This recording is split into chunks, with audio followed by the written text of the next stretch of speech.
and it's March. Storm Eric. Now we've got storm. I don't know what it is. It's a fair breeze blowing.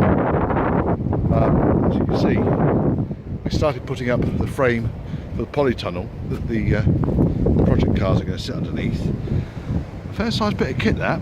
At one point we decided to build a big chunk of it upside down, then flip it over. When I realised the proximity to the power lines,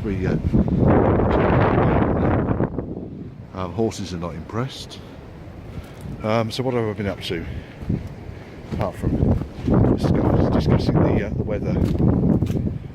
Right, okay, so fuel tank, chassis blacked. That's a Frost chassis black paint. I've brush painted it on because it just needs to go on thick and even. And I'm not particularly bothered about how that goes together. You saw from the last video the engine's running, so I've been fitting up other odds and sods. So the clutch hydraulics have gone back in again. I've repaired the clutch master cylinder. Radiator's gone in, but it's not full up yet. I've got to repair the mount for the expansion tank, which goes up here. Goes up here like that. It's foot has been cut off it. That's easy enough to fix. I need a battery because that one's just dead. Fuel tank, as I say, it's currently, I didn't say anything at all actually. Fuel tank is currently a lawnmower fuel tank, which takes probably about a pint, I would guess. Oh, that's why it stinks of fuel in there. I did wonder. Okay, because the fuel line has come off the. Oh, that's interesting. Look how that's all swollen up and melted. That's not fuel line. Holy crap. Uncle Ian, what have you put on there? That looks like a silicon line that's gone on there, which is why it's fallen off. Yeah, kids, don't use silicon fuel line. That was only to get it started last week. I haven't done anything with it since. And silicon is not fuel friendly. Right, so engine, just kind of really just fitting up odds and sods. I put the original Lucas starter motor on it because this starter motor here, which is the type, it's probably the one that came off my car, off my 3.9 V8, but the solenoid isn't pushing out far enough, so I've not kind of given up all hope on it yet, but I need to check to find out why it wasn't fully engaging. Could have just been a poor circuit connection. So today's job in the storm has been to make up this kind of weather strip that goes along the top here. So it's a fairly straightforward angle piece up until the middle where it becomes a little bit fancier. So I decided to make it in 3 chunks. So I've made up these 2 strips here. They're pretty easy. So you measure out, this is, I think this is 20 gauge steel, so it's quite thin, 0.8mm thick. Nice and easy to work with. And I've been using a shrinker here, so just literally just pop the metal in, sorry, lift the handle up, pop the metal in, pump the handle down, move it along 6 inches, pump the handle down, move it along 6 inches, pump the handle down. And what you find is that when you are putting a curve in, it will pull it away from the true. So when you put it down like that, you can see the curve. But when you put it down like that, you want to see it flat against the worktop, and it wasn't. So I had to shrink on both sides. You can see the teeth marks along here where I shrunk it back into a straight piece of metal. I've made this little piece here.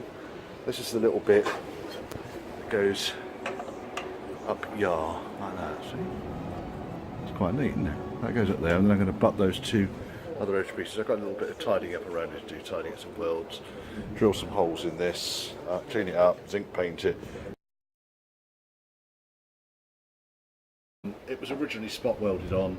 I really didn't fancy doing it. There's no real structure involved in that, so it's been pot riveted on. It will aid removal next time round. I've put a lot of body sealer in, as you can see, and I've checked the fit of the top tailgate, which the hinges are now on. The other thing I've done, blowy today, is I've put these little captive plates on the bottom down here. It's not particularly my best welding. For some reason that bit wouldn't weld. My welder takes a while to warm up, and this one down here, where are we? There it is. That one down there's been on. So once that's painted, it means I can put my hand off the camera. It means I can put the door seal in here, and I've got a passenger door to go in there as well. Roof should be coming back this week. Exciting stuff. Can't wait for the roof to go back on. We won't have a convertible anymore then. Hey, I'm having a play around with a lot of different things. I'll come back to the fuel lines in a second. Box of bits to take home for blasting. I've got to make up an extension to the loom, because the loom, for some reason, isn't wide enough to go across the rear of the car from one side to the other. I suspect because of previous bodgery, because I remade all these ends to the correct length for this. I don't know. Anyway, so luckily the other side just plugs into these, so it's just the width of the car. I've got the bit of loom with me. I've painted the top end here, so that's been top coated now. Happy enough with that. I'm not going to touch it because it's still a little bit damp. It's a little bit damp out there as well. I've done the bottom end down here. It's good enough for the seal to go in, and I'll see what it looks like. Bit of a disaster with the windscreen pillar on the passenger side, because I started putting paint on and it started blooming up. It was like a crackle finish, and then I've run out of primer. So I'll get some more primer tomorrow. So I've not been able to do that. But the roof should be coming back this week, pending the body shop's business. And I want to be able to put the roof on when it comes back. So I need to seal down the windscreen header rail. I've taken off the metal edges on the glass, on the fixed window at the back, and also the sliding window, because I'm going to get those powder coated. And the powder coat arrived this afternoon for me to do that. So that'll probably be a tonight job, I would have thought. I've painted the transmission cover. A lot of this is going to get covered up with sound deadening, but there'll be big chunks of it that won't. So I thought I'd give the whole thing a licking over with paint, and then the bits that don't show, at least they're body coloured, and the same with the heel board. So this is the board that sits by the rear seat passenger heels. That's also been top coated. It's not particularly, presentable, but it's floor, isn't it? So it's just a tough finish, and the same with this. A nice tough finish. Some nice authentic, what's the word? Orange peel, there you are. The reason it's orange peel is because I put quite a thick epoxy 2-pack primer down, first of all, to protect the surface from kicks and scuffs and scratches and so forth. I'm quite happy with the finish on that. It will do for under the car. Oh, sorry, under the car pit. What else have I been doing? Been a funny old day, really. I started working on the driver's side, but there's no point me painting this until I've mixed up another batch of paint to do the passenger side A-post. So that's all done. I've been working on the engine, fitting bits, so it's all starting to look a bit blingy, really, isn't it? So I've been busy with the powder coater. Yeah, you've been having lots of fun with that. Power steering pumps in. I've got the reservoir in here. It's difficult to powder coat these things in one go, but the reservoir has come up particularly fine. The only area it hasn't come up fine is inside there, because I couldn't get to it. So I am going to, you can see where some of the powder has melted into there. I'm going to lob that back in with some selective powder coating just on areas you can't see. But when it's mounted, it will go in there, like that. So it sits there. Okay, and the pipes then go down and along the chassis rail at the front there. I've got the rocker covers are going to go in. So they're on their way. And then onto brake lines. So, fuel tanks at the back of the car. You need a pipe to get from the tank to the pump. Pump like that. Pump mounts on the chassis leg at the back end. I'm not going to show you now, but it mounts just forward of the rear axle. It mounts on the chassis. It's isolated with these things. It probably keeps the noise down to a certain extent. Really early cars had a pump on the engine, a mechanical pump, but this one's got an electric pump. It works beautifully. I'm happy with it. It's been given a service. I'm going to give it a lick of paint later on. I was going to try and preserve the label, but it's a bit fucked. We've got the high pressure, or the pressurised side of the line, which runs from the pump all the way up to this end, and it goes onto the filter here. Okay? So the high pressure, or the pressurised line, I won't call it high pressure because it's probably running about 4 psi. Basically, what I've been looking at is the quality of the hoses and so forth. They're particularly shit. I mean, they're not going to, I can't break them, but I've got no idea as to the age. They're braided hoses. I've got no idea if they're fuel lines. It's probably original to the car. This is a rigid pipe. and it's got some areas where it's protected with a braid. So what I'm going to do is just measure this and just replace the whole damn thing. These ends, which look a little bit like this, these are the two ends that go into the fuel filter itself. I just standard 8mm, well, they're 8mm, they're steel.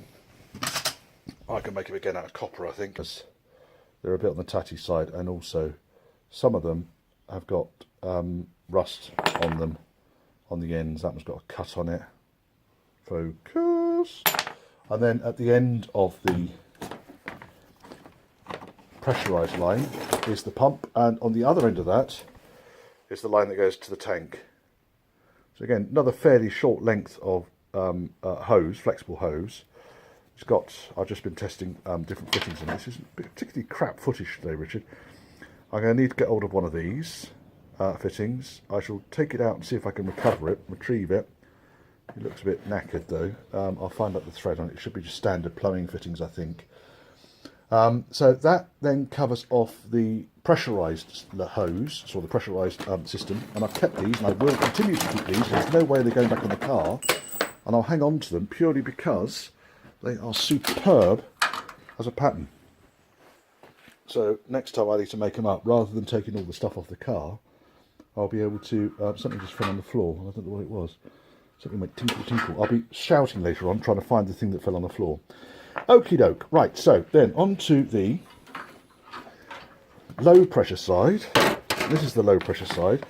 So the low pressure or unpressurised side is literally just a return from the second carburettor that goes straight back to the tank. So on the second carburettor, the way I've plumbed it in at the moment, it was just a gravity feed. So that would normally fit, and then that pipe that's currently going to there will go to that T, and then the low pressure will go, or the return will go off that and go all the way back to the tank. So it kind of just loops around here, down that chassis rail, and all the way to the back of the car. Much, much thinner bore. It's quite a tiny pipe, in fact. And I will, again, replace this whole thing. The whole thing is rigid pipe. The whole thing. It's got some areas where it's got this braiding over the top of it. I guess it's to stop the thing scuffing against the chassis. And again, it's rock solid. So I don't know if it's going to be something. Well, I wouldn't reuse it anyway because I'll just put new on. So that's it. That's the fuel lines. So I'm going to get all those ordered up. And then I'm going to have some fun with some powder coating. I've got the rocker covers. I've got some tidying up and odds and sods. These are the metal trims that go on the back windows and the slidey window. They are two different lengths. They're all exactly the same profile. The two different lengths, the longer ones go on the fixed window and the shorter ones go on the slidey window. But they want a proper good clean. I'm going to see if they come up nicely with something like a new prep wheel or something along those lines. But they're quite light grade aluminium. So I don't want to knacker them. I have got spares, but I don't particularly want to use the spares if I've got something that's usable. So they are there. So I think the next thing for this lot is to start making up some of these sections out of the copper. Order the fuel line, get these bits put on the car so I don't lose them, spend 4 hours looking for the damn things, and get all the fixings and the fuel line ordered so I can get the whole fuel system plumbed in. I haven't really managed to do an awful lot of work with the engine as far as tuning it up or anything like that's concerned. I just haven't had the time this week, but I will get on to it. What's the other thing? Oh yeah, the breather hose, so the vacuum hose that goes from the servo to the non-return valve on the inlet manifold needs to be an oil resistant hose. The hose I've got is from a later car where the vacuum comes off there on the later servos. It's an early servo, so I just need to get hold of the relevant piece of oil resistant hose. I'm starting to mess around with the water coolant hoses, so they're starting to go into place, starting to hook things up. Radiator will get replaced. I'm not going to leave that one in there. I just wanted to kind of put it in there to make sure it fitted first of all, and then just test everything, make sure everything was working. Oh, the other thing I need to do is the rear wing that I sent off to the body shop has got corrosion. You can imagine the rear wing was along the side of the car, B-post, D-post, and where this rubber presses against it, it's got areas of corrosion on it that have rotted right through the aluminium. And the professional advice from the body shop chappie is it will continue to rot through. So they're 800 quid. I've got to go through the 4 project cars, probably not red shed because it's got wheel arch extensions on it, but go through the other 3 project cars that haven't been bobtailed and see if I can find one that I can borrow, and each will get a new one further down the line. Because I've got a not cash flow crisis, but I'm just being careful with the cash at the moment. I don't particularly want to be blowing money where I don't need to. Howling gale going on today. Anyway, coming over robbing some bits. Because I need to rob some bits to get the first project car done. So I need to rob this panel here, which looks to be in better shape than the one I've got on the project car. It's a zigzag section. I need to be able to make a decent template of it. So I've got to borrow this off it and make a template. Also, the bonnet on this car was exceptionally good. So I'm going to put another bonnet on this one and deal with the bonnet issues later on, because I need to get one painted up. The other thing I need to try and get, excuse the rattling wind here, the other thing I need to get is a rear near side wing. So I'm going to have a look and see what the near side wing situation looks like. This thing's had a bit of a electrical fire, I think. That's been pretty warm, isn't it?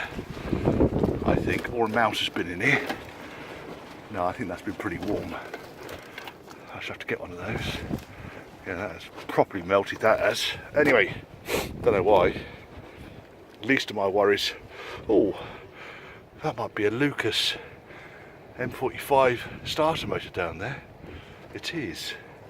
That's good. Those sort of things always help. Despite the rust, all the screws came apart quite easily. However, now it's out. Nothing tight. Well, that could be good. It's pretty shit on that side. I'll have to give it a good old blasting back. But, I might even be able to get a template out of it. Just needs a little bit of shrinking on one side and stretching on the other. Probably more shrinking on one side. We'll just pull it around. Yeah, that'll do that. That's that one. Right, so let's take that lot back, and I'm going to go and bring the brown bonnet back here. Didn't even have to use the impact driver. The horses over there enjoying hay. Right, let's get this look at the. So I was looking at the back wing on this car because it's kind of sheltered here. This one doesn't look too bad, so I might have a go at pulling this back wing off. If the rope has come loose anyway. Let's see if that's any good. Obviously, if that's serviceable. What is the worst that can happen? The green car now has £10 bonnet. I'll keep the worst of the moisture off the diesel. I'm just going to rope the front end back down again. Quite heavy that. Worst thing is, fucking mess. The horses have made up the field. Check out this. It's like fucking deep with mud. Anyway.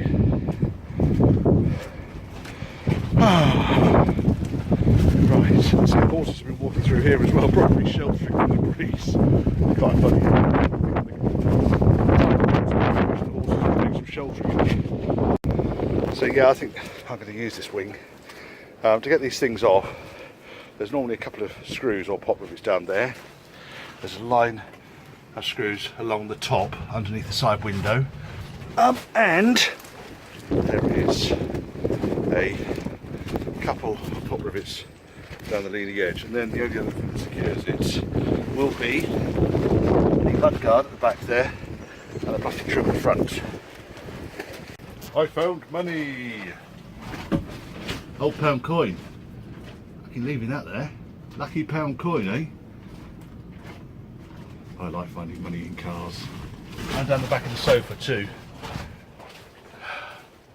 Yes. Oh yes. I wonder what's in the glove box. I should have looked, shouldn't I? Probably all sorts of exciting things. Right, I've undone the screws on the top. I'm going to get the drill now and drill these fellas down the edges. And then I've got some weird fixing down here, which is probably going to be a screw. Is it a screw? No, it's a nut from underneath. Oh dear, that could be fun. Nut and bolt. Oh well, what we'll do is just suck the fucker off then. There's one nut and bolt. And then this end, similarly, there is a nut and bolts. Right, sorry, fingers are blue.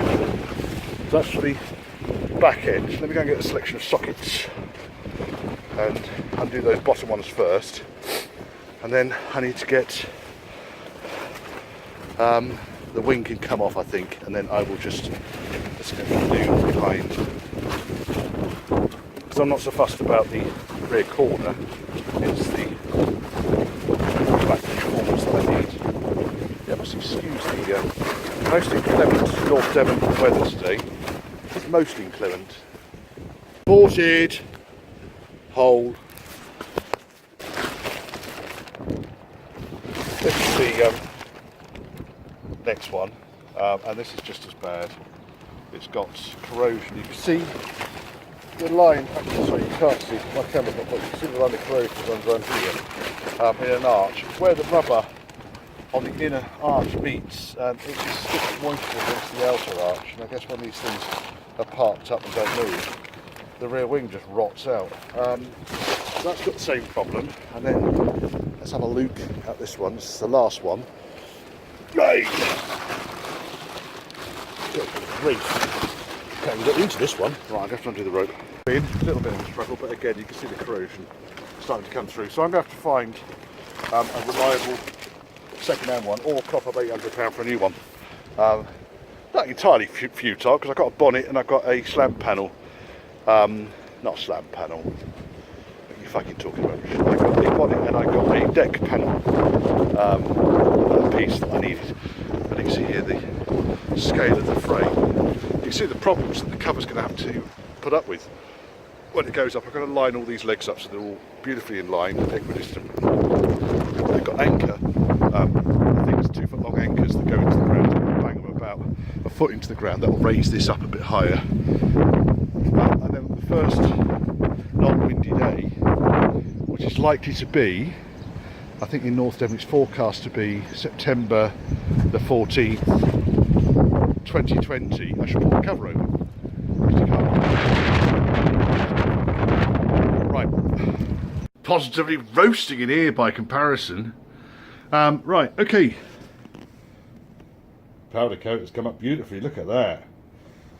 A bit disappointed with that. It didn't kind of come out, so I'm going to blast that back to bare again. And then run it through again. However, the other bit, so here we are, expansion tank, it's come up in a nice gloss black, and also the rest of the power steering reservoir. Beautiful, eh? Look at that, nicely done. And then the other thing I've been doing, going around cleaning the glass. This one isn't too bad. There's a few scratches on it. You're looking through it now. You can see, as I would look across it, you can see a few scratches and things and bits and bobs as I go across. There's probably some welding splattered there. You can focus on that. Not all mine, I must admit, but then the previous owner was a welder, so he might have been a little bit careless with the grinder sparks. This window, this is the other fixed window at the back, is nowhere near as pretty. It's a fucking huge bit scratch there. Where is it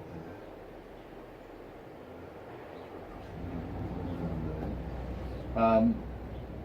So I've probably not got a lot to lose with this particular piece of glass. I've heard lots of different solutions about polishing compounds and very, very fine wet and dry paper with lots of water and so forth.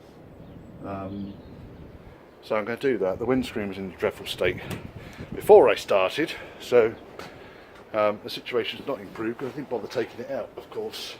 But basically, the whole thing is peppered with grinding sparks all the way over.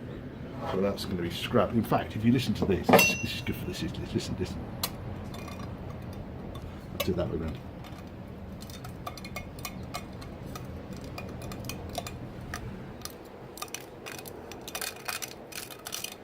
Do you remember those little wind-up music boxes you used to get as a child?